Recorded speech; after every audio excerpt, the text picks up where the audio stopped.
Opa, sejam bem-vindos aqui a mais um vídeo do meu canal, eu sou o Lucas Knaip. Vamos fazer esse vídeo aqui à meia tardinha da noite para falar sobre como o coronavírus atrapalha o mercado de transferências, né? Isso vale tanto para clubes europeus como para clubes brasileiros. A situação agora de que todas as competições de futebol estão paradas, alguns países irrelevantes como Belarus, irrelevante assim para o cenário do esporte, né? Belarus, sei lá, Nova Zelândia, e isso se estiver, estão ativos, e esses daí não tem muita importância para o mercado geral. Mas países como Inglaterra, Espanha, França, Itália, Alemanha, Brasil também está parado, e isso prejudica muitos clubes, porque quando você não está jogando, não se tem receita de TV, não se tem receita de premiação, não se tem receita de patrocinadores, e é claro, os custos continuam. Podem ser até menores, você não tem que fazer transporte, entre outras coisas, mas os custos sempre diminuem menos do que as receitas nesse período. E isso é um problema para cada time. No Brasil, vamos começar aqui melhor pelo maior, o Brasil, né, temos um problema que a maior parte dos clubes estão muito endividados e não tem dono. São todos sociedades esportivas. Então eles devem sofrer muito com essa atual medida e vem essa coisa de você reduzir salários temporariamente. Já teve declarações aqui do Guilherme Arana, do Atlético, que foi contra a redução de salário, mas tem que entender que no momento você tem que fazer isso, senão o clube perde dinheiro para transferências e pode acabar tendo uma expansão muito grande da sua dívida. Teve atitudes como a União ter, tipo assim, paralisado o pagamento das dívidas, o que poupa recursos nesse momento, mas não é o suficiente, porque tem credores privados e esses também querem sua grana e não sabemos se eles vão parar, a não ser que esses credores sejam grandes empresários que financiam o clube ou alguns bancos que também têm algum interesse. Se a gente for ver, Atlético Mineiro tem um pouquinho de vantagem, porque ele deve muito à MRV e à BMG, ambos são torcedores do Atlético, mas isso muda até alguém assumir a presidência, porque pode mudar. Mas de qualquer jeito, nesse período eles têm um pouco de vantagem sobre alguns outros clubes. A gente está vendo até o Flamengo tendo suas dificuldades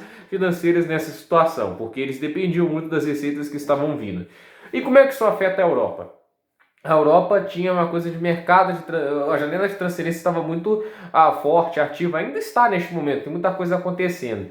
Mas, como estamos falando de clubes de 600 a 700 milhões de euros, qualquer pausa ou qualquer tipo assim, ausência de jogo vai impactar muito nas suas finanças e isso pode prejudicar uma grande compra. Aonde eu quero chegar aqui? Temos muitos mercados de transferência quando a gente está falando de compras acima de 100 milhões.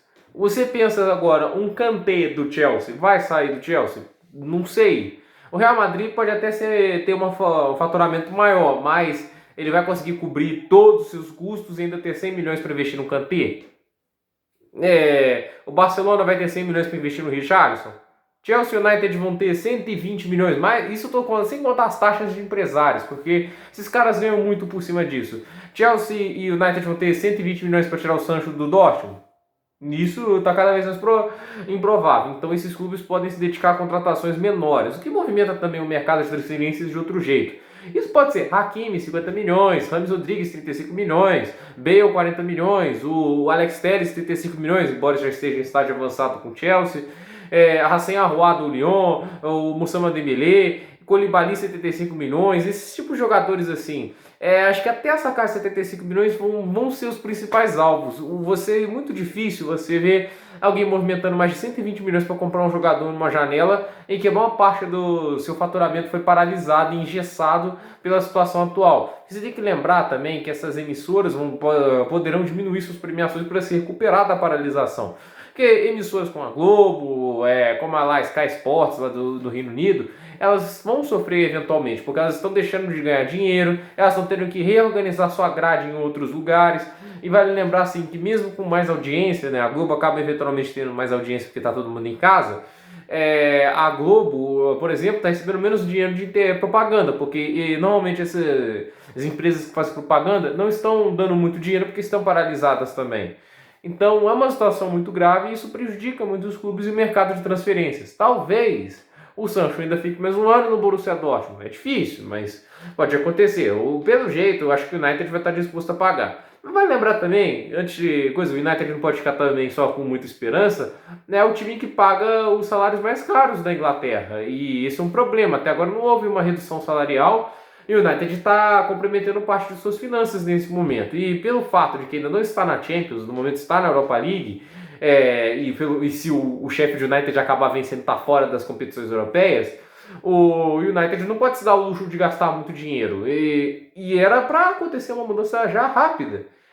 E isso é uma coisa até um pouco estranha, porque o United até agora não fez uma mexida muito grave. Se eu não vi, peço perdão aqui, mas até agora não vi muita movimentação do United por essa situação financeira. Óbvio que é o clube que mais arrecada na Inglaterra, né, o clube mais bem sucedido financeiramente, mas é o clube que mais gasta também. Então, isso também justifica porque esse time não está ganhando nada nesses últimos anos. Tem uma vantagem de 140 milhões de euros para o Liverpool, mas ainda assim não consegue construir um elenco decente e não consegue ter estabilidade com técnicos.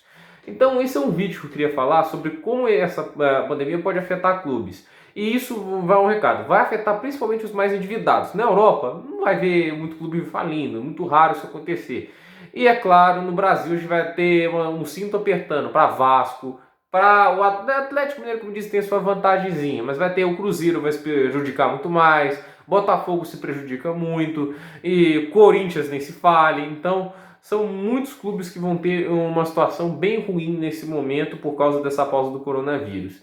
Então não se assuste se esses times voltarem com muitos problemas financeiros depois dessa pausa. Esperamos que essa pausa acabe o quanto antes, que a gente, óbvio, não antes dessa situação estar a ser resolvida, ser totalmente controlada. Vamos ver aí o que o destino nos aguarda no mercado do futebol. A Premier League está pensando em voltar em junho, então até junho eu não consigo ver o futebol voltando em maio, que era para quando a temporada devia acabar. Então o que eu digo é, até lá muita coisa deve acontecer, mas 3 meses sem futebol e sem receita entrando sempre prejudica muitos clubes. Vamos ver quais são os impactos que essa pandemia vai gerar nos clubes. Por esse vídeo é isso, gente. Dúvidas nos comentários, deixe seu like, se inscreva no canal, compartilhe esse vídeo e até o próximo vídeo.